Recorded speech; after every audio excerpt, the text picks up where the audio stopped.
सहरसा जिले में बीते 5 दिसंबर को एक युवक को गोली मारकर हत्या के मामले में पुलिस ने किया खुलासा। सहरसा जिला जहां बीते 5 दिसंबर को युवक गोपी किशन उर्फ छोटे की गोली मारकर हत्या का मामला पुलिस ने उद्भेदन करते हुए कल 6 लोगों को गिरफ्तार किया। हालांकि हत्याकांड के मुख्य आरोपी इंदल यादव अभी भी पुलिस की गिरफ्त से दूर हैं। दरअसल बरहाटा निवासी मृतक ओपी किशन उर्फ छोटे की हत्या पुरानी रंजिश को लेकर की गई थी। आपको बता दें कि बीते 5 दिसंबर को मृतक गोपी किशन को इंदल यादव द्वारा घर से बुलाकर सदर थाना क्षेत्र के कहरा कुटी के समीप गोली मारकर हत्या कर दी गई थी। इसे दो पक्षों के बीच जमीन विवाद को लेकर एक पक्ष पर गोलीबारी करने का आरोप लगाते हुए घर में तोड़फोड़ करते हुए कई वाहनों को आग के हवाले भी किया गया था। इस दौरान पूरे इलाके में तनाव का माहौल हो गया था, जिसके बाद भारी संख्या में पहुंची पुलिस ने स्थिति को किसी तरह नियंत्रण में किया। पूरे मामले के एसपी लिपि सिंह ने खुलासा करते हुए बताया कि मृतक गोपी किशन की हत्या पुरानी रंजिश को लेकर की गई थी। इसे कहरा कुटी के समीप दो पक्ष बनारसी पासवान और भवेश पासवान के बीच जमीन विवाद का रंग देने की कोशिश की गई थी। इस क्रम में एक पक्ष द्वारा हंगामा और आगजनी की गई, जिसके बाद पुलिस ने एक टीम गठित कर अनुसंधान शुरू किया। टेक्निकल सेल की मदद से मामले का खुलासा हुआ, जिसमें कुल 6 लोगों को गिरफ्तार किया गया है। सरसा से इंद्रदेव की रिपोर्ट। 5 दिसंबर को कहरा पासवान टोली में एक गोपी किशन उर्फ छोटे की हत्या कर दी गई थी और प्रथम दृष्टया शुरू में इसको बताया गया कि ये ज़मीन विवाद के कारण हत्या को अंजाम दिया गया है। हत्या के तुरंत बाद वहाँ पर काफ़ी विधि व्यवस्था की भी समस्या की गई।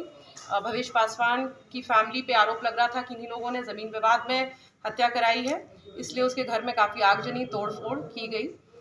लॉ एंड ऑर्डर को संभालने के लिए सदर डीएसपी के नेतृत्व में वहां पर कैंप किया गया और इस हत्याकांड का खुलासा करने के लिए प्रशिक्षु डीएसपी निशिकांत की अंडर टीम का गठन किया गया और बहुत जल्दी टाइम में हत्या का कारण जो है वो पता चला और हम लोगों ने 6 अभियुक्तों की इसमें गिरफ्तारी भी की है। बात का खुलासा ये हुआ कि असल में जो गोपी किशन उर्फ छोटे था, 1.5 वर्ष पूर्व महिषी में एक अजीत नाम के व्यक्ति की हत्या हुई थी। उसके दोस्तों को ये लगता था कि गोपी किशन ही प्रमुख आरोपी था उसमें और इसलिए बदले की भावना से वो योजना बनाने लगा। भवेश पासवान और बनारसी पासवान का घर आसपास है और दोनों के बीच में ज़मीन विवाद चल रहा है। बनारसी पासवान के जो बेटे हैं उन लोगों ने इस रंजिश का फ़ायदा उठाते हुए वहाँ पर इनवाइट किया इंदल यादव, जो कि मृतक अजीत का मित्र था, और उसके लोगों को। तो ये जो घटना है की गई बांसवाड़ी, जो कि बनारसी पासवान के घर के बगल में है। वहाँ से हम लोगों को खून भी कलेक्ट कर लिया गया है, साथ में जो कपड़ा और जूता है वो भी मिला है और वो हम लोग उसको एफएसएल के लिए जांच कराएंगे। हत्याकांड को ये लोग ने क्या किया कि जैसे हत्या कर दी गई, बनारसी पासवान के बेटों ने उस बॉडी को रिमूव करके भवेश पासवान के घर के बाहर रख दिया और साथ में ये माहौल क्रिएट कर दिया कि भवेश पासवान ने उसकी हत्या कराई थी।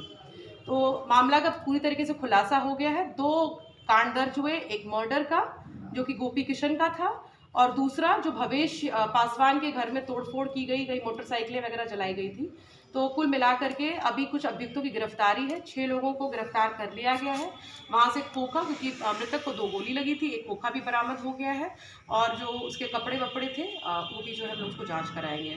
कुल मिलाकर के एक बड़ी उपलब्धि है और बड़ा कॉम्प्लिकेटेड केस लग रहा था शुरू में, लेकिन हम लोगों ने बारीकी से जान करके कि एक्चुअली क्या हुआ इसको पुलिस ने अनुसंधान करके पता लगाया। क्या मामला माना जाए? जमीन माफिया का नहीं, ये जमीन माफिया का नहीं है। इसमें सिर्फ से जो अजीत करके जिस व्यक्ति की हत्या हुई थी 1.5 साल पहले, उसके मित्रों को, क्योंकि जो ये गोपी किशन और छोटे है उसका नाम नहीं आया था उस केस में, लेकिन उसके मित्रों को लगता था कि ये जो है ये रिस्पॉन्सिबल था।